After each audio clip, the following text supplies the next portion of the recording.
হৰি আও ৰাম স্যাৰ কৈ যোৱা মানে স্যাৰ পালো আমি খবৰ কিন্তু ৰবৰ খবৰ দিলে মামাই চিঞৰি ৰিজাল্ট আহিল আজি পৰীক্ষা এদিয়াৰি কোনে কৰিলে পাছ ফুৰ্তিতে এবাৰ উৰাই ঘূৰাই নাচ নাচিব লাগিব নে কি স্যাৰ নানাচিলে হ'ব নে লাখ লাখ ষ্টুডেণ্টৰ মাজত পাছ কৰিছে কিবা সেইটোতো হয় তাকে পাছ হলে ফুৰ্তি ফেল হলে মন বেয়া উপায় নাই গাইছ চিষ্টেমে এনেকুৱা 25 লাখো যদি পাব লগা হয় চৰকাৰী চাকৰি দৰমহা দিওঁতে চৰকাৰ হ'ব ভিক্ষাৰী ৰাইট শুদ্ধ কথা স্যাৰ পোষ্ট ওলাই 7,000 এপ্লাই কৰে 10 লাখ চৰকাৰী চাকৰি গাইছ নহয় ইমান সহজ নিচিনা হাক ভাত বোলে চৰকাৰী চাকৰি নেপালেও নো টেনচন বুঢ়া হলেতো পাম চৰকাৰী পেঞ্চন তাৰ অপেক্ষাতে জীৱনটো ঠেলি দিছা বৃদ্ধ কাললে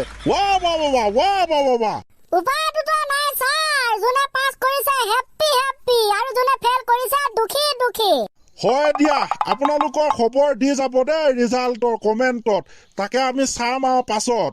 বলক তেন্তে ছাৰ এইবাৰ আমি গুচি যাওঁ অন্য এখন পৃথিৱীৰ মাজলৈ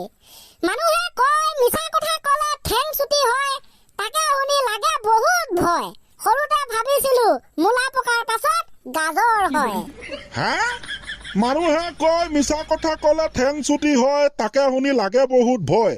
সৰুতে ভাবিছিলো মূলা পকাৰ পাছত গাজৰ হয় মূলাটো বগা পকিলে হৈ যায় ৰঙা গাজৰটো ৰঙা কেনে ছাৰ যুক্তি আছে কিন্তু যুক্তি নথকা নহয়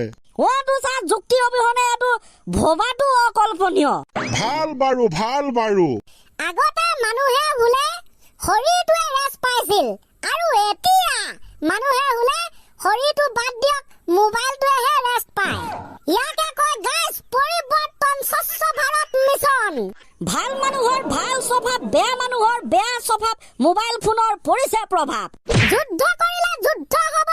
নহলে হ'ব সংগ্ৰাম আজিৰ প্ৰজন্মই চলাই ফেচবুক হোৱাটছআপ ইনষ্টাগ্ৰাম আৰুনো কিমান কবলে বাকী কৈয়ে পেলোৱা কম ছাৰ কিয় নকম কৃষ্ণ জয় গুৰু শংকৰ মামাৰ ৰকম মোদীৰ দেশ 5 মিনিট বতাহ মাৰিলে কাৰেণ্ট চেছ বোলে আকলতি কলাপাত লৰে কি চৰে দুটোপাল মান বৰষুণ দিলে কাৰেণ্টটো কাটে এইটো হয় কিন্তু তথাপি আজিকালি অলপ আপগ্ৰেড হ'লে ছাৰ অলপ আপগ্ৰেড হ'লে বলক এইবাৰ যাওঁ আমি ৰামায়ণ মহাভাৰতৰ মাজলৈ ছাৰ আপুনি ৰামায়ণ চাইছে ৰামায়ণৰ কথা শুনিছে কাহিনী শুনিছে কিয় নুশুনিম চবেই শুনিছে তোমালোকো শুনিছা ময়ো শুনিছো তেনে যদি ছাৰ আপুনি মহাভাৰতৰ কথাও শুনিছে আৰে ৰামায়ণ মহাভাৰতৰ কথা নুশুনাকে কোনোবাই ডাঙৰ হ'ব পাৰে জানো নোৱাৰে নহয় তেনে যদি ছাৰ আপুনি কওকচোন মাত্ৰ এটি বাক্যতে ৰামায়ণ আৰু মহাভাৰত চাই কি বুজিলে এটা বাক্যতে ক'ব পাৰে নেকি ইমান দীঘল ইমান ডাঙৰ ৰামায়ণ মহাভাৰতৰ বিষয়ে ছাৰ বোলো যোনে পাৰে ক'বলৈ এষাৰ বাক্যতে সি মতা কথা ক'বলৈ আহিছা ইয়াত আকৌ পুৰুষ মহিলা মতা মাইকীৰ লগত কি কথা ক'বলৈ জনা নজনা মতা নহয় ছাৰ ৰজা আছিলে ৰজা আমি যে খুব কৈ থাকো সৰুতে তই এইটো ক'ব পাৰিলে ৰজা তই নোৱাৰিলে মানে তই মানে সেনেকুৱা সেইটো ছাৰ যে আজি আপোনালোকেও যে কৈছিলে আমিও যে কওঁ সৰুতে এইটো হ'লে ঠিক আছে হ'লে এষাৰ বাক্যটোনো কেনেকে কয় হয় ৰামায়ণ চাই মই কি বুজিলো নাই সেনেকে মই মানে এষাৰ বাক্যতে বুজাব নোৱাৰিম আমি বুজাই দিছো শুনক ছাৰ আৰু আপোনালোকে যদি জানে তেন্তে আমাৰ উত্তৰটো শুনাৰ আগতে কমেণ্ট এটা কৰি দিব দেই এতিয়া কৈছো 1 ছেকেণ্ডৰ ভিতৰত বা এষাৰী বাক্যৰ ভিতৰত বা অতি চুটিকে ৰামায়ণ আৰু মহাভাৰত চাই আমি এইটোৱে বুজিলো যে ৰামায়ণ হৈছে কিডনেপিং কেছ আৰু মহাভাৰত হৈছে মাটি বাৰী কেছ ৰাম প্ৰভু কৃষ্ণ গোসাঁই এইবিলাক কি শুনিছো ছাৰ আপুনি ঠিকে শুনিছে ৰামায়ণ সৃষ্টি হৈছিল ৰাৱণে সীতাক হৰণ কৰি নিয়াৰ কাৰণে আৰু হৰণ কৰাটোকে তো কিডনেপ বুলি কয় এটা ছাৰ আপুনি কওক চমুকে ক'বলৈ গ'লে সেই কিডনেপিং কেছটোৰ কাৰণে ৰামায়ণ সৃষ্টি নহ'লে মেইন ৰামায়ণৰ যুদ্ধখনটো হৰণ কৰাৰ কাৰণে হ'ল ন সীতাক আচ্ছা আচ্ছা kidnapping case sir kidnapping case আৰু মহাভাৰতৰ যুদ্ধখন সেই কৌৰৱ আৰু পাণ্ডৱৰ মাজত মাটি বাৰীৰ কাৰণেতো হ'ল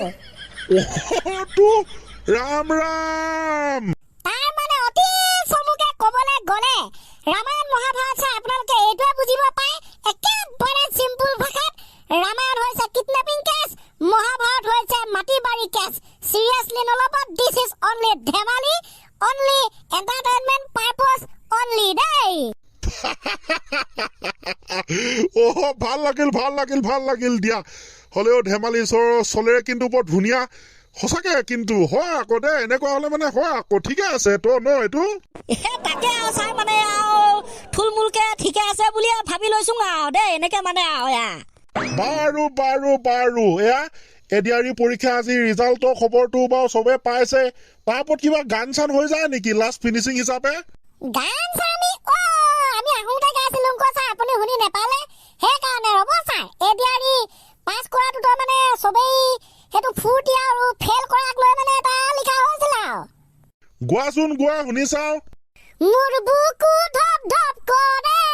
এডিআৰই ৰিজাল্টৰ খবৰ পালে মোৰ বুকু হম হম কৰে এডিআৰই ৰিজাল্টৰ খবৰ পালে ভয় লাগে বেয়া লাগে চিটুৱেশ্যন এনেকুৱা হ'লে ফেল কৰাৰ খবৰ শুনি ঘৰত দিয়া কুকুৰা নোখোৱা গালি